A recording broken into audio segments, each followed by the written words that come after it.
start. But this extraordinary creature, whatever we call it, this pandemic is caused by something which is evolving all the time, surely. Yeah, so these viruses are pretty tricky for the immune system. They've got lots of methods to avoid the immune system.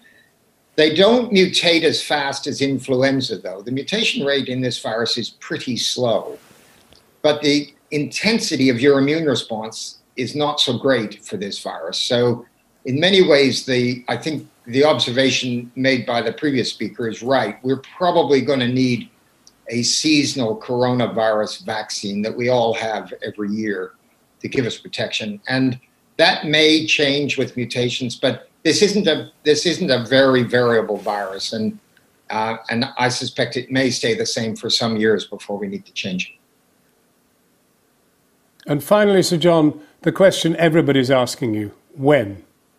When will it be? When can I have one?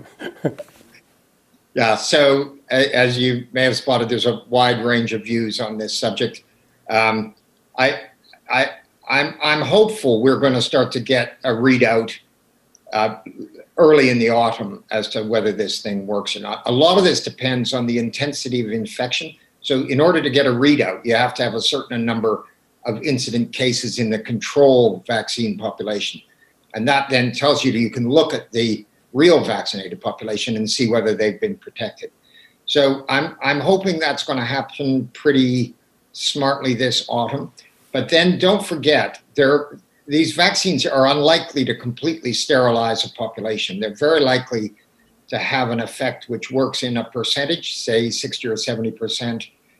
We'll have to look quite carefully, and the regulators will have to look quite carefully to make sure that it's done what we need it to do before it gets approved. So there will be a delay between the outcome of the trial and a decision whether it can be approved as a vaccine. And of course, anything that happens... Professor Sir John Bell. Yeah. I'm sorry, I didn't mean to cut you right off like that. Can I just say that anything that happens to undermine the legitimacy of regulators to make independent decisions is, in my view, profoundly unhelpful. Professor Sir John Bell, thank you very much indeed for joining us.